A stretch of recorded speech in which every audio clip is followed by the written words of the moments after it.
ta'uu fi eenyummaa ofiis.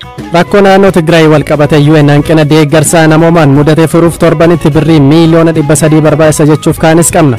An Zalalam Taaddisaati turtii gaarii.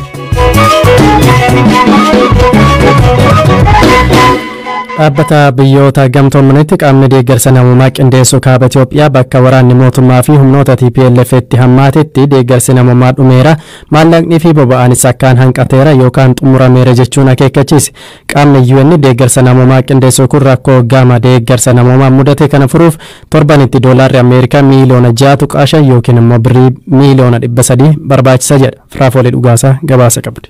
Dhaabbata mootummoota gamtoomanitti qaama deeggarsa namoomaa qindeessuu irraa qindeessaan deeggarsa namoomaa damee Itoophiyaa kan yeroo Giraant Leeyaati adeemsi deeggarsa dhiyeessuu Itoophiyaa danqamuu ibsaniiru. Qondaalli kun akka jedhanitti deeggarsa namoomaa danquun gaaga'ama namoomaa kaaba biyyattii keessumaa Tigraay keessatti uumamee jiru akkaan hammeessuu danda'a. Dhaabbatichi ibsa isaa naannicha keessatti namoonni miiliyoona 5.2 ta'an yookaan 90 ta'an gargaarsa nyaataa hatattamaa barbaadu jechuun namootni 400 ta'an ammoo beelaaf saaxilamaa jiru jedha.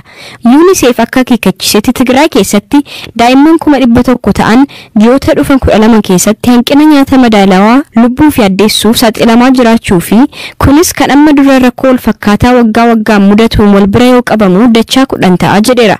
Deeggarsa namoomaa naannichaaf dhiyeessuun naga qabeessa ta'ee jiraatus naannoo Tigraayitti deeggarsa galchuuf uggurri akka jiru dameen dhaabbatichaa Itoophiyaa jiru ibseera. Karaan takkittiin deeggarsi gara Tigraayitti seenu karaa Affaar ta'us adeemsi deeggarsa gara sanatti imaluuf eeyyama kennu akkaan harkifataa ta'uun danqaaleen hojimaata deeggarsa fe'anii imaluu akka malee ulfaataa taasiseera jedha ibsichi. Kuusamni deeggarsaa maallaqaa fi boba'aa akkaan xiqqaateera yookaan xumurameera kan jedhu jaarmiyaan kun kuufamni nyaataa naannicha ture hagayya 20 darbee xumurameera jedha. Waraanni Tigraay eegalee hanga ammaatti gaaga'ama namoomaa dhalateef deebii kennuuf deeggarsa konkolaataa fe'iinsa 3,900 barbaachisu keessaa kan naannicha galuu danda'e konkolaataa 335 qofa akka ta'e ibseera.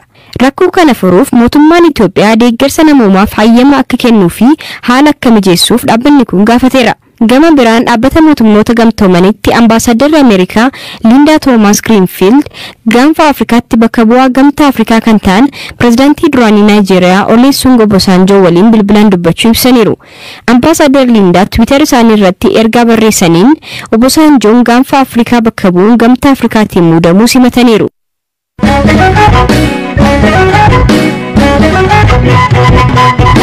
Kan ittaanuun daandiin qilleensa Itoophiyaa bineensota daldalaaf oolan osoo isaan lubbuun jiranii biyyoota lixa Afrikaa irraa gara iddoowwan garaa garaatti imalchiisaa jiraachuu qorannoon taasifame tokko mul'ise. Qorannoon kun dabalataan akkaataan bineensoti kunneen ittiin qabaman suukaneessa akka ta'ee fi karaa bineensota kunneenii weerarri vaayirasii tatamsa'uu danda'a jedheera. Firaafolee Dhugaasa. Jaarmiyaan eegumsa bineensotaa irratti hojjetu World Animal Protection jedhamu qorannoo gaggeesseen daandiin qilleensaa Itoophiyaa bineensota bosonaa biyyoota lixaa fi giddugala Afrikaa keessaa fe'uun gara biyyoota garaagaraatti geessee daldalaa jira jechuun himateera. Daandiin qilleensaa Itoophiyaa bineensota hedduu biyyoota lixaa Afrikaa keessaa fe'uun bu'aa daldalaa guddaa argateera kan jedhu World Animal Protection akkaataan bineensonni kunneen itti qabaman sukkanneessaa ta'uusaan alatti karaa bineensota kanaa weerarri vaayirasii tatamsa'uu danda'a jedheera. Akka qorannoo kanaatti yeroo baay'ee bineensonni daandii qilleensaa Itoophiyaan fe'aman keessaa kanneen akka lootuu, qocaa, boofaa fi giinxiin isaan adda durummaan eeramanidha. Bineensotni fe'aman hedduun isaanii kan sanyiin isaanii baduurra ga'e odeeffannoon waa'ee isaanii baay'inaan kan walitti hin qabamnee fi kan lakkoofsi isaanii daran hir'achaa jiranidha jedha. Akka qorannichi ibsetti biyyoota daandiin qilleensaa Itoophiyaa bineensota kunneen itti fe'e keessaa Jaappaan, Kooriyaa Kibbaa, Taayilaand, Hong Kong, Omaan, Maleeshiyaa, Jarman, Itaalii fi UK ni argamu. Akkaataan daandiin qilleensaa Itoophiyaa bineensota ittiin daddabarsaa jiru seera daddabarsa bineensotaa lubbuun jiranii kan jaarmiyaa geejjiba qilleensaa idil addunyaa jalatti tumamee jiru kan cabse ta'uunsaa na yaaddeessa jechuun dhaabbanni kun qorannoo isaa keessatti ibseera. Daandiin qilleensaa Itoophiyaa gabaasa kana irratti ibsa baaseen akka miseensa geejjiba qilleensarraa idil addunyaatti bineensota lubbuun jiran kan imalchiisu gama itti gaafatamummaa qabuu fi seera eeggateen jechuun seeraan ala bineensota geejjibsiise jechuun himata irratti dhiyaate kuffiseera.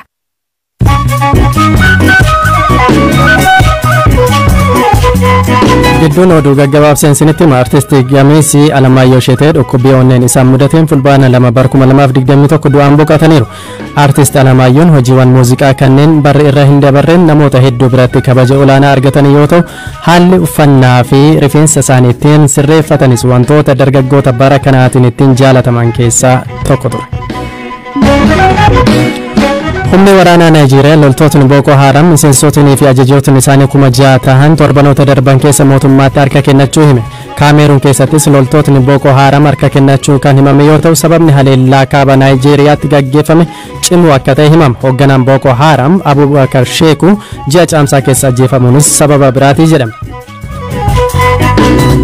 Summiin bakka qonna albuuda daayamandii Angoolaatii bahe namoota 12 ajjeesuun namoota 4,500 ammoo dhukkubaaf saaxilu ministeerri biyya ollaa jirtu Democratic Republic Congo himan. Summiin kun galtee laga Congo faaluun bishaanicha dhiiga fakkeessee qurxummii baay'ee ajjeese. Namootni miidhaman kunneen qurxummii nyaachuutiin akka ta'es himameera.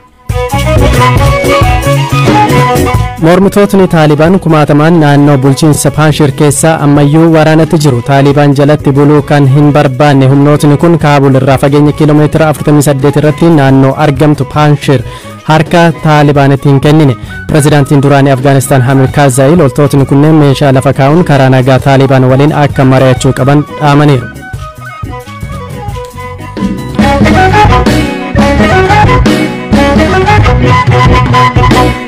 Qabiyyee keenyatti aanuutiin seenaa Itoophiyaa keessatti yeroo jalqabaatiif World Teekwaandoodhaan Olompikii irratti kan hirmaate Salamoon Tufaa biyyi tiyyaa haadha buddeenaa natti taate jechuun komate.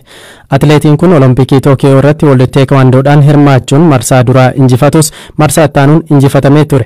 Ta'us kun seenaa Itoophiyaa keessatti sadarkaa kana gahuun nama jalqabaati. Koreen Olompikii Itoophiyaa kibxata darbee Finfinnee hoteela Shaaraatanitti sagantaa badhaasaa fi galateeffannaa garee Itoophiyaa Olompikii Tookiyoo 2020 irratti hirmaataniif qopheessee ture. Achirratti ture komisaa kan inni dhageessise. Deeggarsa shaggaan aangoone Olompikii kanaaf qophii irratti jechuudha.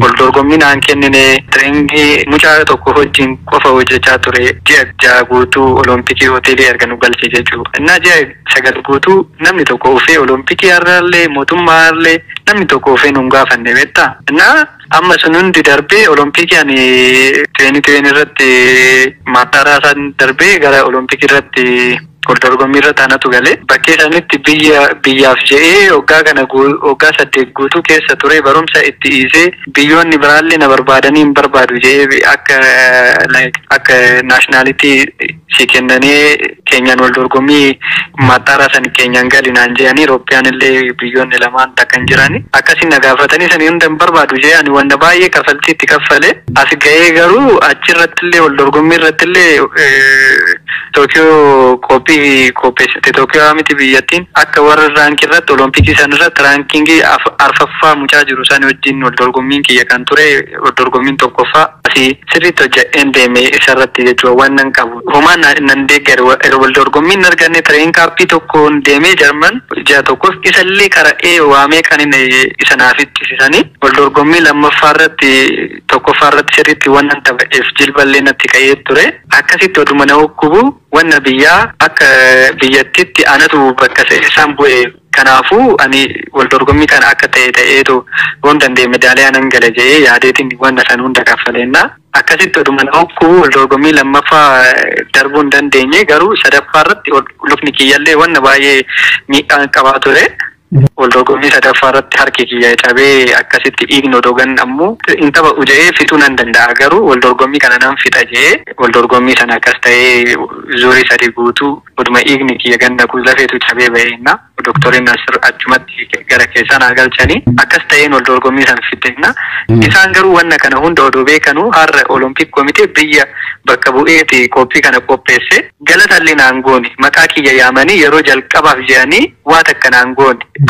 Affeeraa sanarratti na affeeran deeme garuu maqaa kiyya odoo yaame Olompikii yeroo jalqabaaf hin darbe ijoollee baay'eetu na duuba jira akka ispoortii kanaatti nama baay'eetu fooloo na bu'aa beektaa har'a Olompikii darbame jedhanii isaan gammadanii boru isaanillee moraaliidhaan gara achii nan dhufa jedhanii ijoollee yaaddu hundi akka kiyyaatti moraaliin isaanii caba anatu moraalii kiyya na cabsanii ani natti dhagahame wanna natti dhagahame sooshaal miidiyaa irratti barreesse. Pireezidaantii ittaanaan Koree Olompikii Itoophiyaa obbo Minilik Habtuu BBC'tti akka himanitti sagantaa kanarratti atileetota tokkoffaadhaa hanga sadaffaa bahanii malee kanneen arfaffaa bahanillee maqaan hin dhahamne jedhan.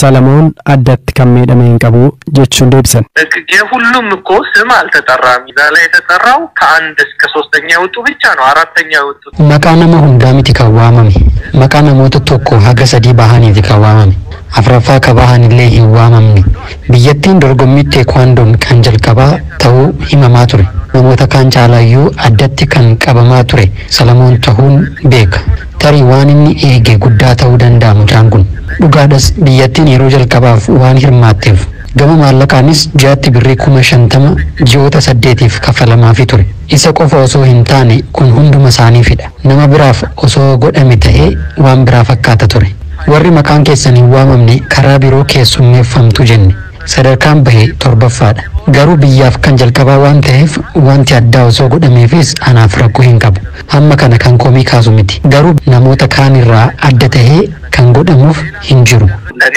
አግባብ ነው ብያለሁ kan xumuraatiin yuunivarsiitiin Booranaa yeroo jalqabaaf barattoota 200 simachuun hojii baruuf barsiisuu eegale. Pireezidaantiin yuunivarsiitichaa Dr. Bokkuu Xachee Diida yuunivarsiitiin Booranaa hojii baruu fi barsiisuu cinatti sirna gadaa gidduu galeessa godhachuun qorannoo akka gaggeessu himan. Uummata godinichaafis carraa hojii baay'ee akka uumeeru himaniiru.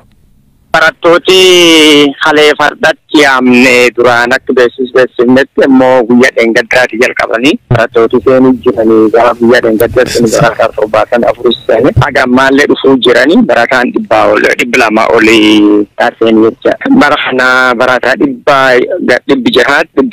598 guutuu danda'a barataa haganaa gubbaa ramadamee dhufuu jira galmaa'u jira kana malee illee immoo warra guyyaa hojiin hin jirre lamaan sanbatii qaaf sanbat baratanitti namni gara kuma oli galmaa'eeti nama haq barnootii jalqabu eegachuu jecha. Yuunivarsiitiin kun naannoo Booranaatti banamuunsa hawaasa naannichaatiif faayidaa addaa akkamii kennuu danda'a jettu? Fakkeenyaaf namni asiin dura qormaata fudhatee yuunivarsiitii sagantaa idileetiin yookaan regular program jennuun seenuu danda'u prograama akka sanbata lamaanii fa'aa galmaa'ee barachuu danda'a tun faayidaa tokko namni durii fagoo dhaqee barachuu hin dandeenye asitti sagantaa kam sittaasayeetti hirmaachuu danda'a haan immoo faayidaan dhibiin yuunivarsiitiin yoo dhuftee gacarraa hojii hedduu qabattee dhufti kanaafi amma nama hedduutti hojii argatee hojjechuu jira. Boorana sirna gadaatiin beekama. Mee yuunivarsiitiin kun addatti maal hojjeta sirna gadaa kanarratti? Yuunivarsiitiin teenna waan isiin beekamu malteen gugurdaa akka adaayyaa qabattee sochootuun keessaa tokko waan aadaa kana waan gadaa kana gadaaf aadaa gargar baasuu hin danda'an waan eenyummaa dhaadannoon teennaa beekta uftaanee barannee uftaanee qorannoo hojjannee uftaanee tajaajilu ummata hojjannetti akkasitti ufta'u jechuun aadaa ofii duudhaa ofii eenyummaa ofii safuu ofii seera fokkoo ofii waan akkasii atoo gadi hin dhiisin sunirri hundee tolfannee sunirri dhaabbannee guddannee barnootaan fagaan jijjiiramni jechuu tanaaf suni handurujii teennaa kanaafu fuuldura yoo akka jedhamu instituutii yookaan instituutiin tun waan aadaatiif waan gadaa waan damee adda addaa of keessaa qaba instituutiin dhaabne qorannoo adda addaa karaa suniin hin deemsifna waan sirni dimokiraasii haa gadaa achi keessatti hin qoran waan aadaa hin qoran waan hedduu akka wal dhabbiin karaa aadaatiin sabii Oromoo hiikatu furtan cufaa yoo akka jedhin qoran jecha hin masdin jecha tanaafi handurtii hojii kennaatu waan gadaa hamna gaafatu kan ta'u. Kabajamtoota dhaggeeffattoota keenya sagantaadhaaf qopheessine xumurree jirra. Yaada keessan kallattiin nuuf kennaa turtan waa'ee ijoollee Saawudii kaastanii jirtu waa'ee kana sagantaa bal'aa hojjennee jira. Kan isiniif dhiyeessan Zalaalam Taaddasaati Firaafolee Dhugaasaatu qopheesse torban gaarii.